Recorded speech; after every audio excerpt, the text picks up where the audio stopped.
এ ভাই একটু মনোযোগ দিয়ে শোনো রে নবীর আশিক, একটু তোমার আমার নবীর শান মানের কথাগুলি একটু শোনো।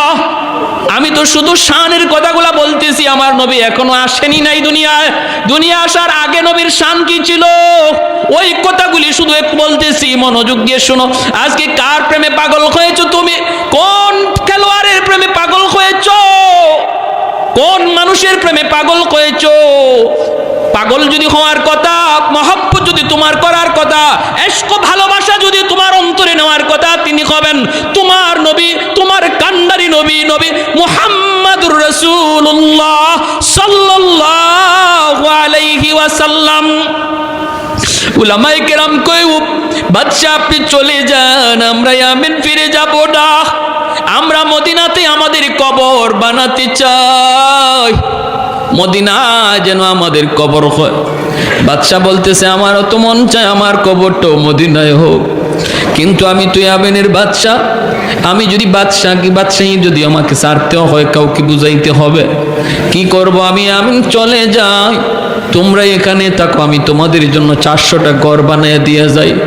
বাদশাহ 400 জন আলেমের জন্য 400টা ঘর বানিয়ে দিল। একটা ঘর বাদশাহ আলাদা করে বানাইতেছে মনের মাধুরী দিয়া, এত সুন্দর করে বাদশাহ একটা ঘর বানাইতেছে। 400 জন আলেম ডাক দেয়া কই, বাদশাহ যাবো না, এই ঘরটা তুমি কার জন্য বানাও? এই ঘর তুমি কার জন্য বানাও? বাদশাহ চোখের পানি মুছে আর কয়, আমার রহমতের নবী যখন মক্কা থেকে মদিনায় হিজরত করবে, মদিনায় তোর কোনো বাবা থাকবে না, তার কোনো ভাই বোন আপন বলতে কেউ থাকবে না, মদিনায় তার কোনো ঘর থাকবে না, বাড়ি থাকবে না। মায়ার নবীর জন্য আমি তার জন্মের 1000 বছর আগে মদিনায় ঘর বানায়া দিয়া গেলাম, যেন হিজরত করে আমার নবী মদিনায় আসার পর কারো বাড়িতে যাইতে না হয়, কারো ঘরে ঢুকতে না হয়, নবী যেন নিজের ঘরে ঢুকতে পারে। এই ঘরটা মনের মাধুরী দিয়া বাদশা বানায় দেয়, আর ঘরটার তালা দিয়া চাবিটা আমির সাহেবের হাতে বুঝায় দেয়। বাদশা কান্দে, আমির সাহেব চাবিটা হাতে নেন, আপনার মৃত্যুর আগে আপনি আপনার চাবিটা আপনার ছেলেরে বুঝায় যাবেন, ছেলেরে বলবেন সে যেন তার ছেলের হাতে বুঝায় দেয়া যায়, তারে বলবেন সে যেন বুঝায় যায়। এইভাবে এই চাবির প্রকৃত মালিক হলেন রহমতের নবী, মায়ার নবী। আর আমার একটা চিঠি, আমি চিঠিটাও দিয়া গেলাম, চিঠিটাও আমানত হিসাবে রাখবা, আমার নবীর হাতে যেন চিঠিটা যায় পৌঁছে। আমি সব চিঠি আর চাবি হাতে রাখলো। এ ভাই, আমার নবী 1000 বছর পরে নবী দুনিয়ায় আসলেন, নবী আস্তে আস্তে বড় হলেন। এরপরে নবী দাওয়াত দিলেন মক্কার মানুষগুলিকে, তারা কিছু মানলো কিছু মানলো না, নবীকে মক্কায় থাকতে দিল না, বের করে দিল। আমার নবী রাতের অন্ধকারে মক্কা ছেড়ে বের হয়ে চলে আসতেছেন। মক্কার কাছাকাছি আইসা নবী মক্কার দিকে তাকায় চোখের পানি ঝরায় নবী কান্দে আর কয়, এরে মক্কা, আমি তোমার কুলে ছোট থেকে বড় হয়েছি, আমি তোমার মাটিতে কত দৌড়াদৌড়ি করেছি, কত খেলাধুলা করেছি, আজকে আমার আপন মানুষগুলা আমাকে আমার জন্মভূমিতে থাকতে দিল না, আমার মায়ার মানুষগুলা, আমার রক্তের মানুষগুলা আমার মায়ার দেশে আমাকে থাকতে দিল না। নবী যখন চোখের পানি জোরে জোরে কান্দে, আল্লাহ পাক জিবরাইল পাঠায় দিছে, জিবরাইল আমার বন্ধুরে যা বলো আর যেন না কান্দে, আমি আল্লাহ সইতে পারি না। আমার বন্ধুরে যা বলো, আমি আল্লাহ ওয়াদা দিলাম জন্মভূমির দিকে তাকায় যেন বন্ধু চোখের পানি না জড়ায়। আমি জানি তার দেশের প্রতি, জন্মভূমির প্রতি বন্ধুর মায়া লাগতেছে, যায় তুমি সুসংবাদ দাও, অল্প দিনের ভিতরে আমি মদিনা থেকে আবার তার জন্মভূমিতে তারে ফিরাইয়া দিব। যায় বলো বন্ধু যেন না কাঁদে, তার চোখের পানি আমি আল্লাহ সইতে পারি না। আল্লাহ নবী রহমতের নবী মক্কা আসলেন, নবীজি কুবা এলাকায় সর্বপ্রথম অবস্থান করলেন। এখন যে মসজিদে কুবা, এখানে নবী সর্বপ্রথম মসজিদ বানাইলেন। আর নবী ঘোষণা দিলেন, এই কুবা মসজিদে যে 2 রাকাত নামাজ পড়বে, আল্লাহ তারে কবুল একটা উমরা হজের সওয়াব দান করবেন। এই কুবা এলাকাটা হলো আমার নবীর বাবা আব্দুল্লাহর নানার বাড়ি। এই জায়গাটাতে আমার নবীর কিছু আত্মীয় স্বজন ছিল। এজন্য কুবা এলাকায় নবী সর্বপ্রথম অবস্থান করলেন, মসজিদ বানাইলেন। মদিনা থেকে মানুষ নবীকে সুস্বাগতম জানানোর জন্য কুবার দিকে রওনা দিছে। সবাই কুবার দিকে রওনা দিছে। এইদিকে ওই আমির সাহেবের হাতে ইয়ামেনের বাদশার দেওয়া যে চিঠি আর চাবি ছিল, এই চিঠি আর চাবি আমানত হিসাবে আস্তে আস্তে হাত পর হাত, এক হাত থেকে আরেক হাত হইতে হইতে সর্বশেষ আমির সাহেবের বংশের যেই লোকটার কাছে সর্বশেষ এই চিঠি আর চাবি এসে পৌঁছল, তার নাম হলো আবু আইয়ুব আনসারী রাদিয়াল্লাহু আনহু। সর্বশেষ এই চিঠি আর চাবি হযরত আবু আইয়ুব আনসারী রাদিয়াল্লাহু তাআলা আনহুর হাতে এই চিঠি আর চাবি এসে পৌঁছল।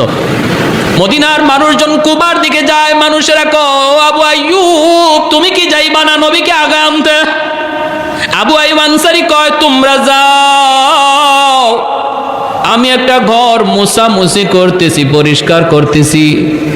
বলি ঘর কার ঘর? কয় বুঝবা সব পরে সব তোমরা জানবা, তোমরা যাও। আমার মন বলে তোমরা নবীকে যে খুঁজে তালাশ করো, আর আমার নবী আমাকে খুঁজতে এখানে আসবে।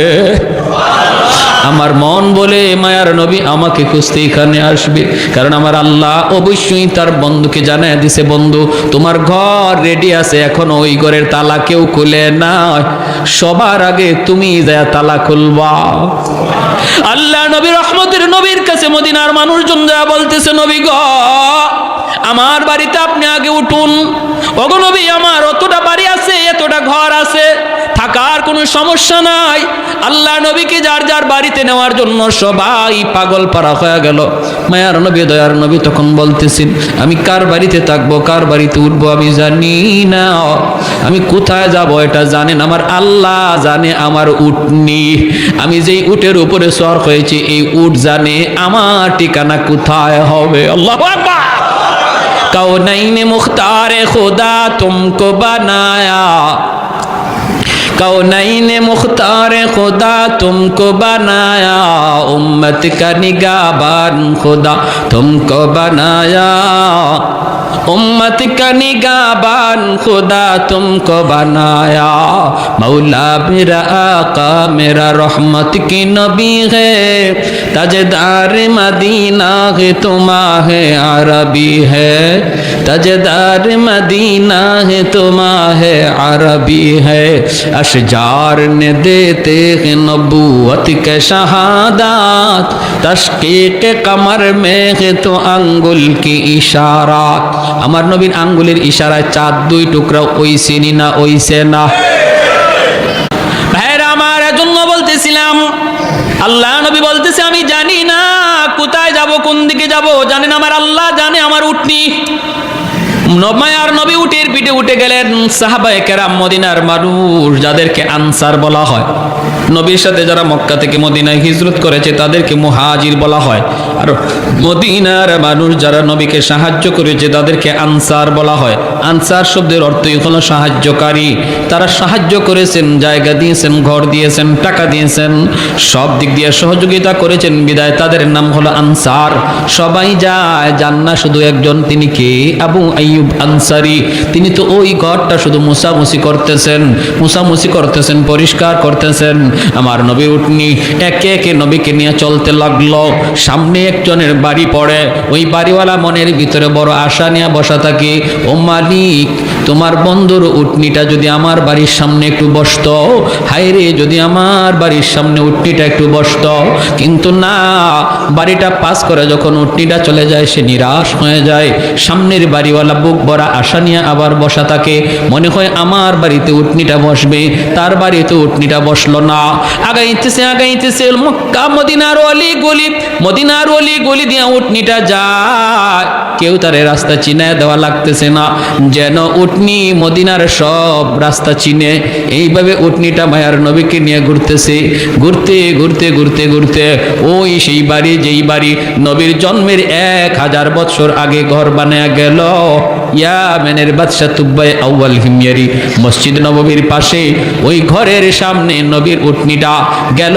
ওই জায়গায় আবু আইয়ুব আনসারীর হাতে হলো চিঠি আর চাবি, ওখানে যাইয়া উটনিটা মায়ার নবীকে নিয়ে বসে গেল। আল্লাহু আকবার।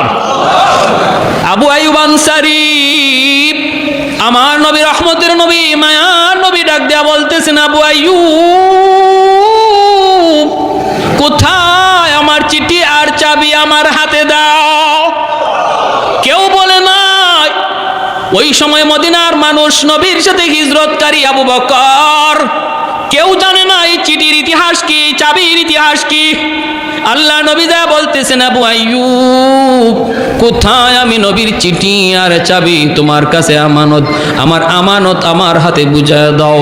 আবু আইয়ুব আনসারী চোখের পানিটা মুছে আর কয়, নবী গো, আমি ভালো করে জানতাম গো নবী, আপনাকে আমার আল্লাহ সব জানায় দিবে, আর আপনি ঠিকই আমার খুঁজেই পর্যন্ত পৌঁছে যাবেন। আমি তো কুবা বোঝাইতে পারতাম, যাই নাই, আমি আপনার ঘরটা মোছামুছি করতেছি গো আল্লাহর নবী। মায়ার নবী চিঠিটা আর চাবিটা হাতে নিয়েছেন, হাতে নিয়ে মায়ার নবী চিঠিটা খুললেন। চিঠিটা খোলার পরে নবী দেখেন লিখছে তুব্বাই আউয়াল হিমিয়ারি, নবীর জন্মের 1000 বছর আগের চিঠি। এই চিঠিতে ইয়ামেনের বাদশা লেখছে, ওগো মায়ার নবী, রহমতের নবী, সরওয়ারে দু জাহান, সাইয়্যিদুল মুরসালিন, নবী গো, সফরে বের হয়ে আপনার মদিনাতুল মুনাওয়ারার সন্ধান পেয়ে গেছি। আমার 400 জন আলেম মদিনায় রয়ে গেছি, ওদের কবর হবে আপনার কবরের পাশে। মন চাইছিল আমিও থাকতাম, কিন্তু পারলাম না, আমি বাদশা হয়ে ইয়ামেন ফিরে গেলাম। ওগো নবীজি, আমি আপনার জন্য একটা ছোট্ট হাদিয়া রেখে গেলাম গো নবী, একটা ছোট্ট কামরা। মদিনায় যেদিন আপনি হিজরত করে আসবেন, আপনি ওই কামরার মধ্যে আগে ঢুকবেন, এই ঘরের মালিক হলেন আপনি। আমি আপনার উপরে আপনার জন্মের 1000 বছর আগে ঈমান আনলাম। জন্মের 1000 বছর আগে ঈমান আনলো ইয়ামেনের বাদশাহ তুব্বাই আউয়াল হিমিয়ারি। ভাইয়েরা, আমার জন্য বলতেছি, আমার নবীর সম্মানের কথা কি বলবো, সারা রাত বললেও শেষ হবে না।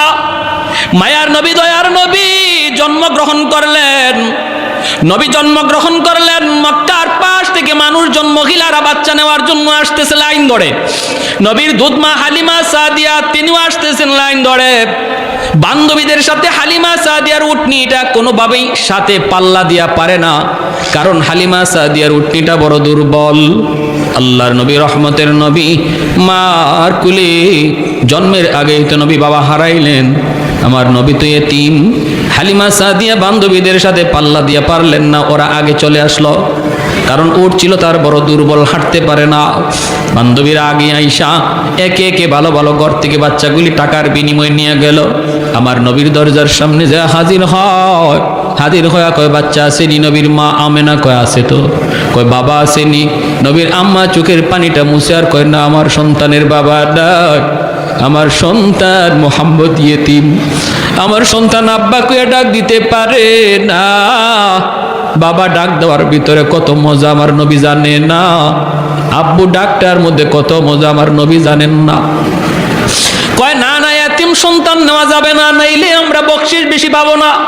মহিলারা একে একে চলে গেল, কেউ নবীকে নিল না। হালিমা সাদিয়া সবার পরে মক্কায় ঢুকলেন। সবাই তো ভালো ভালো ঘর থেকে বাচ্চা নিয়ে গেছে। হালিমা সাদিয়ার ভাগ্য, আমার নবীর দরজায় তারে নিয়ে আসছে। হালিমা সাদিয়া দরজার সামনে আইসা বলতেছে, বাচ্চা আসেনি? নবীর আম্মা কাঁদেন আর বলেন, আমার সন্তানের তো বাবা নাই। আছে তো বাচ্চা, বাবা নাই, এতিম, তুমি নিবানি।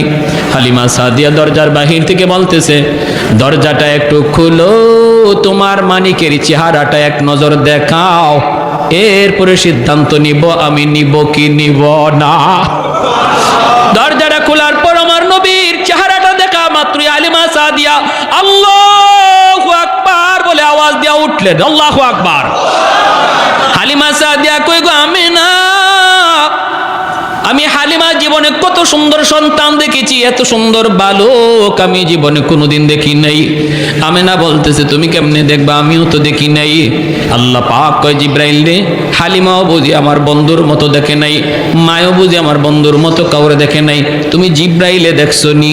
জিব্রাইল কয়, আল্লাহ, পৃথিবীর পূর্ব থেকে পশ্চিম, উত্তর থেকে দক্ষিণ, তামাম দুনিয়া আমি জিব্রাইল সফর করেছি। কসম খোদার মালিক, তোমার বন্ধুর মতো দ্বিতীয় আরেকজন সুন্দর আমি পৃথিবীর কোথাও পাই না। আল্লাহ পাক কয়, জিব্রাইল তুমি কেমনে দেখবা, আমিনা কেমনে দেখবে, হালিমাও কেমনে দেখবে?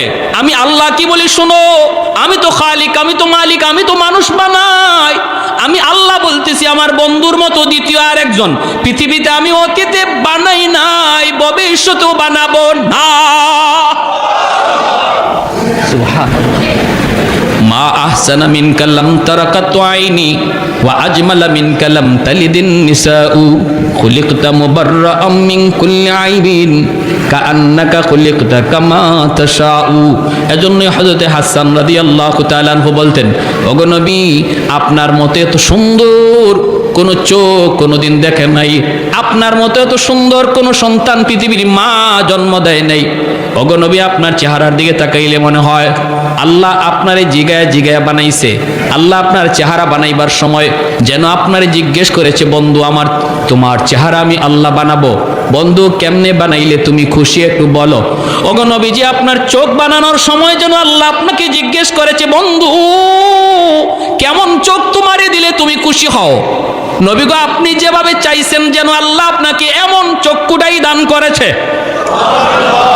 আপনার প্রতিটা অঙ্গের দিকে তাকাইলে মনে হয় আপনার মর্জি মতো আল্লাহ আপনারে বানাইছে, আর আমাদেরকে বানাইছে আল্লাহ তার নিজের মর্জি মতো, আর আপনারে বানাইছে যেন আল্লাহ আপনার মর্জি মতো। আমারে আপনারে যদি আল্লাহ কইতো, তুমি আব্দুর রহিম আব্দুল করিম তোমার চোখ কেমনে বানাবো, তোমার চোখটা কেমনে বানাইলে তুমি খুশি, আপনি তখন কি কইতেন? আমি হইলে কইতাম আল্লাহ হরিণের মতো ডাগর ডাগর চোখ। না, বিভিন্ন কবিরা দেখবেন কবিতার মধ্যে তার প্রেমিকার কত গল্প করে, কত প্রশংসা করে, করতে করতে জানো আমার মাহবুবার চোখটা কেমন ছিল, হরিণীর মতো ডাগর ডাগর চোখ। তারপরে নাকটা ছিল খুব ধারালো, চুলগুলি ছিল এমন, তারপরে এমন কত প্রশংসা চেহারার। হযরত হাসান রাদিয়াল্লাহু তাআলা নবীজির একজন প্রসিদ্ধ সাহাবী, তিনি বহুত বড় কবি ছিলেন। তিনি বলতেছেন, খুলিকতা মুবাররাআম মিন কুল্লি আইবিন কাআন্নাকা খুলিকতা কামা তাশাউ। এতটা নিখুঁতভাবে আল্লাহ আপনারে বানাইছে গো নবী, আপনার দিকে তাকাইলে মনে হয় আপনার মর্জি মতো আল্লাহ আপনারে বানাইছে। যেটা যেভাবে বানাইতে কইছেন আল্লাহরে, আল্লাহ যেন এইভাবে আপনারে বানাই দিছে। সুবহানাল্লাহ।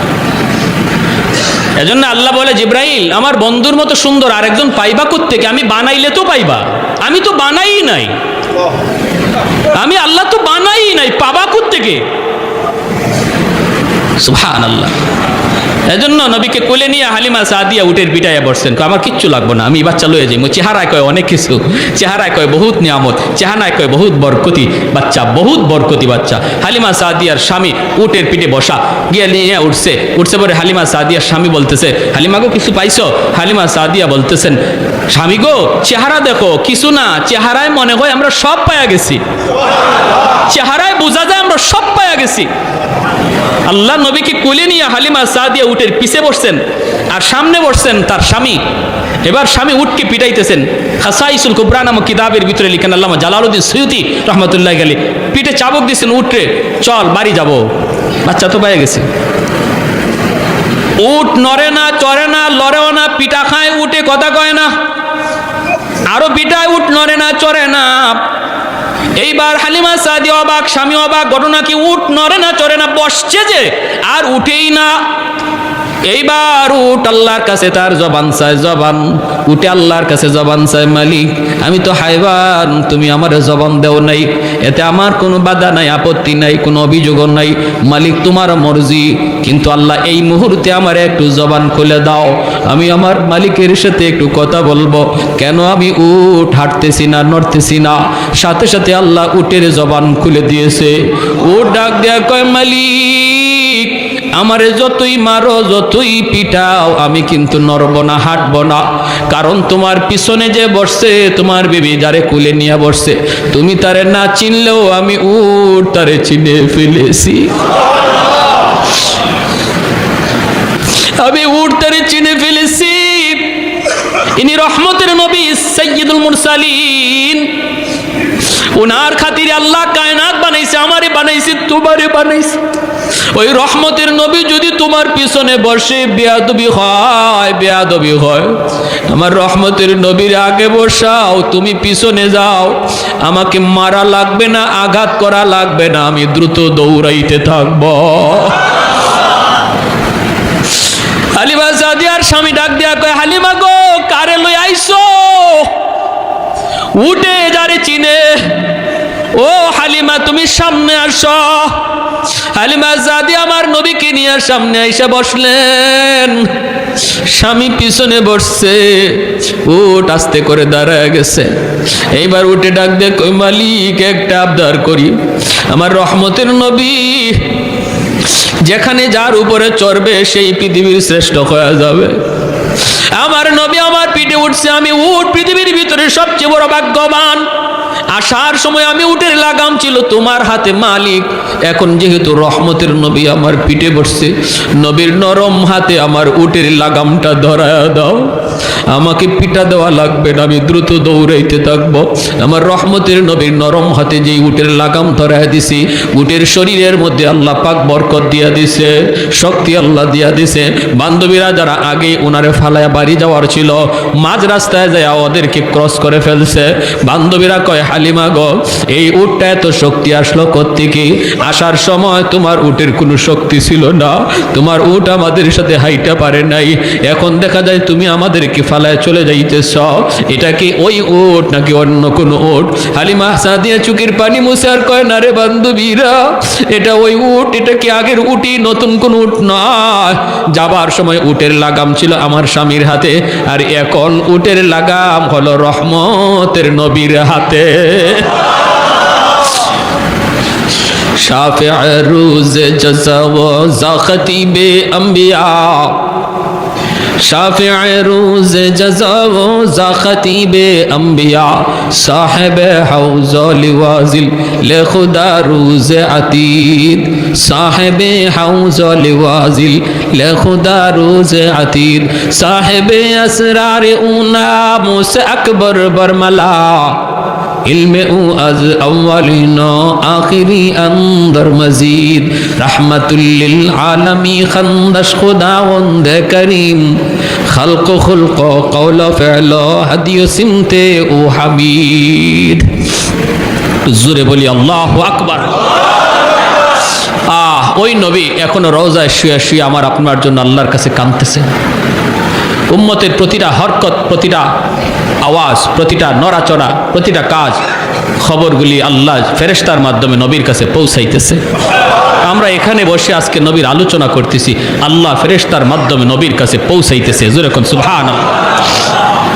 যখনই আল্লাহর নবীর কাছে এই খবর যায়, নবী গো, আপনার উম্মত আপনার আদর্শ ছেড়ে দিছে, আপনার সুন্নত ছেড়ে দিছে, তার চেহারা দেখলে আপনার উম্মত যে বোঝা যায় না, তার কাজ দেখলে আপনার উম্মত যে চেনা যায় না।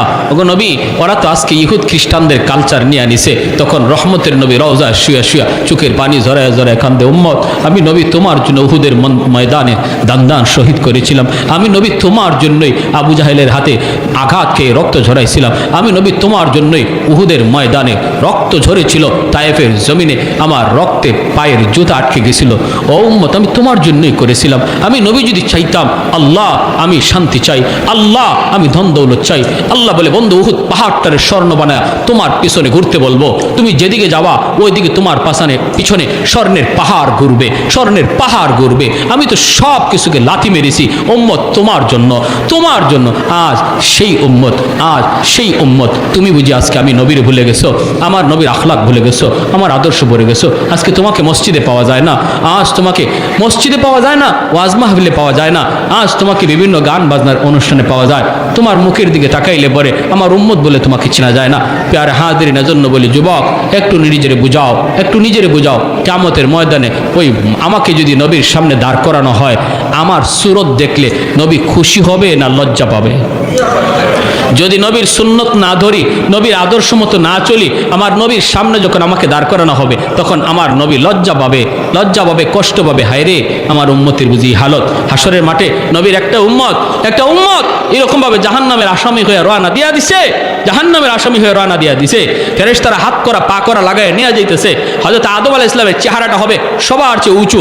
আদম আলাইহিস সালাম হাসরবাসী মানুষকে, একটা উপরে গাছ যেভাবে নিচের মানুষকে দেখে এরকমভাবে দেখবে। আদম আলাইহিস সালাম দেখতেছে একটা মানুষকে নিয়ে যাইতেছে জাহান্নামের ফেরেশতারা, তার হাত পায়ের অঙ্গগুলা চমকাইতেছিল।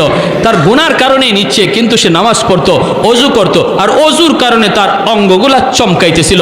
আদম আলাইহিস সালাম তখন ডাক দিবে, ইয়া মুহাম্মদ, ইয়া আহমদ, আমার নবীকে ডাক দিবে। নবীজি দৌড়ে আসবে, বাবা আমাকে কেন ডাক দিয়েছেন? আল্লাহ নবীকে আদম আলাইহিস সালাম বলবে, মুহাম্মদ আমার তো মনে হচ্ছে ওই জাহান্নামী আসামিটা তোমার উম্মত, কারণ তার অজুর অঙ্গগুলা চমকাইতেছে। মুহাম্মদ তুমি তাড়াতাড়ি যাও, তারে বাঁচাও, তারে বাঁচাও। আল্লাহ রাসূল সাল্লাল্লাহু আলাইহি ওয়াসাল্লাম বলেন, তখন আমি কোমরের মধ্যে গামছা দিয়ে একটা বাঁধ দিব, শক্ত করে দ্রুত দৌড় দিতে গেলে মানুষ যাবে প্রস্তুতি নেয়। নবী বলেন আমি কোমরটার একটা বাঁধ দিব, বাঁধ দিয়ে একটা দৌড় দিব, দৌড় দিয়ে ফেরেশতাদেরকে বলবো, ফেরেশতারা থামো থামো, আমার উম্মতের সমস্যাটা কোথায়, অসুবিধাটা কোথায়, আমার একটু দেখায় নাও। ফেরেশতারা থামবে না, ফেরেশতারা বলবে আমাদের থামার কোনো সুযোগ নাই, আমরা আল্লাহর অবাধ্য হতে পারি না, আমার আল্লাহর আদেশ তারে নিয়ে যাওয়া, আমরা থামতে পারবো না। নবী দৌড়ান, হুচুট খায় নবী পয়রা যান, ওইখান থেকে নবী আবার উঠেন, উঠতে আবার নবী দৌড় দেন, আবার দৌড় দিতে যায় নবী, স্পিডে পয়রা যান, আবার নবী উঠেন, ফেরেশতারা থামো থামো, আমার উম্মতের সমস্যাটা কি, তার অপরাধটাকে আমাকে একটু বুঝায় নাও। দৌড়তে থাকবে, ফেরেশতারা যখন থামতেছি না, তখন আল্লাহর নবী এক জায়গায় বসে নিরাশ হয়ে আরশে আজিমের দিকে তাকায় চোখের পানিটা ফালাইয়া দিবে, ফালায় বলবে, আল্লাহ তোমার ফেরেশতারা আমার কথা শুনে না, আল্লাহ আল্লাহ আল্লাহ তোমার ফেরেশতারা আমার কথা শুনে না। যে চোখের পানিটা ফালায় নবী ডাক দিবে, আল্লাহ বলে, ফেরেশতারা যে যেখানে আসো থেমে যাও, পিছনে আমার বন্ধু তোমাদেরকে ডাকতেছে। আল্লাহ নবী কাছে যাবেন, যায় বলবেন কি সমস্যা, বলে তার গুনার পাল্লা ভারী। নবী বলবেন আমার আরেকটা বার আমার চোখের সামনে তোমরা একটু পাল্লাটা ওজন দাও, চোখের সামনে পাল্লাটা ওজন দিবে। আল্লাহ নবী তার হাত থেকে একটা কাগজের টুকরা, যে কাগজের ভিতরে তার ইমানটা ছিল নির্ভেজাল, ওই ইমানের কাগজটা একটা পাল্লায় নবী রেখে দিবে, সাথে সাথে গুনার পাল্লা হালকা হয়ে যাবে, নেকির পাল্লা ভারী হয়ে যাবে। এতটা উম্মতের জন্য পাগল যে নবী এখনো রওজায় শুয়া হাসরের মাঠেও শুধু ইয়া উম্মতি উম্মতি করবে, আর কোথায় কোন জায়গায় আমার উম্মত আটকে আছে এই খবর পেয়ে পাগলের মতো দৌড়াবে। সেই নবীর আদর্শ ভুইলা আজকে তুমি কারে ফলো করতেছো, তুমি কারে অনুসরণ করতেছো, কাকে, কার সুরত ধরছো যুবক, কার সুরত ধরছো একটু বলো। যে নবী বলতেছেন আমি আমার মাকে পাই নাই, আমার মাকে পাই নাই, দুধ মাকে পেয়েছি। যে দুধ মার সেবা খেদমত নবী এতটা করলেন, মায়ের খেদমতের এতটা আদেশ দিয়ে গেলেন। আজকে তোমার দ্বারা তোমার মা কষ্ট পায়, তোমার দ্বারা তোমার বাবা কষ্ট পায়, আজকে তোমার দ্বারা তোমার এলাকার মুরব্বী কষ্ট পায়, আজকে তোমার দ্বারা তোমার উস্তাদ কষ্ট পায়। বলো এই কি তোমার নবীর আখলাক ছিল, এই কি তোমার নবীর আদর্শ ছিল? প্রতি বছর রবিউল আউয়াল এসে তোমাকে কি সবক দিয়ে যায়, আমাকে কি সবক দিয়ে যায়, সবক দিয়ে যায় আমার গোটা জিন্দিগিটা যেন নবীর আদর্শে হয়। আমার নামাজের কিবলা হবে বাইতুল্লাহ, আর জীবনের কিবলা হবে মুহাম্মাদুর রাসূলুল্লাহ। নামাজের কিবলা বলেন আমার সাথে মুখস্থ করেন, নামাজের কিবলা বাইতুল্লাহ, জীবনের কিবলা মুহাম্মাদুর রাসূলুল্লাহ। তার মানে আমার জিন্দিগিতে যা কিছু আমি করব, খাবো এটাও নবীর তরিকায়, ঘুমাবো নবীর তরিকায়, হাঁটবো নবীর তরিকায়, হাসবো নবীর তরিকায়, ব্যবসা করব আমার নবীর তরিকায়, চাকরি করব নবীর তরিকায়, বাবা হিসাবে ঘর শাসন করব নবীর তরিকায়, সন্তান হিসাবে চলবো নবীর তরিকায়। কারণ আমার নবী বাবাও ছিলেন, সন্তানও ছিলেন। এমন কোন পৃথিবীর সেক্টর নাই যে জায়গাটাতে আমার নবীর আখলাক আর আদর্শ খুঁজে পাওয়া যাবে না। তুমি রাখাল হও, সেখানে দেখবা মরুর দুলাল আমার নবী রহমতের নবী, তিনি ছাগল রাখালি করছেন, তোমার কাছে নবীর আদর্শ রয়েছে। তুমি ব্যবসায়ী হও, দেখবা শাম সিরিয়ার ব্যবসায়ী মুহাম্মদুর রাসূলুল্লাহ তোমার জন্য ব্যবসায় আদর্শ রেখে গেছেন। তুমি চাকুরিজীবী হও, দেখবা আম্মাজান খাদিজাতুল কুবরা রাদিয়াল্লাহু তাআলা আনহার ব্যবসার চাকুরি করেছেন, সেখানে তোমার জন্য আখলাক রেখে গেছেন। তুমি বাবা হও, দেখবা খাতুনে জান্নাত ফাতেমা রাদিয়াল্লাহু তাআলা আনহার বাবা হিসাবে বাবার আদর্শ রেখে গেছেন। তুমি সন্তান হও, দেখবা মুহাম্মদুর রাসূলুল্লাহ আব্দুল্লাহর বেটা হয়া তিনি আদর্শ তোমার জন্য রেখে গেছেন। সমাজের একজন লোক হও, দেখবা হিলফুল ফুজুল নামের সংগঠন তৈরি করে সমাজ সংস্কারের আন্দোলন আমার নবী তোমাকে শিখায় গেছেন। কোথায় তুমি জানতে চাও, কি শিখতে চাও, এমন সেক্টর নাই যেখানে আমার নবীকে খুঁজে পাবা না। তারপরেও পুরা কপাল তোমার আমার, পুরা কপাল তোমার আমার। যদি আমরা এই জায়গা ভুলে থাকি, এই সমস্ত দিক থেকে নিজে অবহেলায় থাকি, এটা আমার কপাল পড়লো, আর কেউর কপাল পড়লো না, আমি নিজেই কপাল পুরা হলাম। আল্লাহ আমাদের সবাইকে এই মাসকে সামনে রেখে গোটা জিন্দিগিটা, বিশেষ করে আজকে যদি এতটুকু আদা করি যে আমি আমার নবীর জীবনের সবচেয়ে বড় আদত যেটা 5 ওয়াক্ত নামাজ জামাতে পড়া, যে নবী অসুস্থ হয়েও মসজিদে জামাতে এসেছেন সাহাবীদের কাঁধে ভর দিয়া, আমরা যারা আজকে এখানে বসলাম এতটুকু সবক যদি এখান থেকে নেই কি হুজুর নিয়ত করলাম মৌতের আগ পর্যন্ত আমার নবীর কলিজা আর ব্যথা দেব না, আমি কষ্ট হলো মসজিদে জামাতে আসবো, জামাতটা সারলে আমার নবীর কলিজায় ব্যথা পায়। নবী যখন দেখছেন হুজরা থেকে আবু বকর সিদ্দিকের ইমামতিতে নামাজ চলছে, জামাত চলছে, হুজরা থেকে নবীজি তাকায় মুস্কি হাসছেন আর বলছেন, আল্লাহ তুমি আমার উম্মতকে কবুল করো, আমার উম্মতের গোটা জিন্দিগি যেন এইভাবে নামাজের কাতারে কেটে যায়। জোরে এখন সুবহানাল্লাহ। কারা কারা নিয়ত করতে পারি 5 ওয়াক্ত জামাতে পড়ার?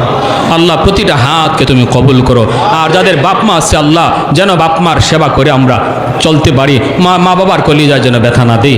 আয় আল্লাহ মুরব্বীদের সাথে যেন আমরা বেয়াদবি না করি। আল্লাহ আমাদের প্রত্যেকটা হাতকে কবুল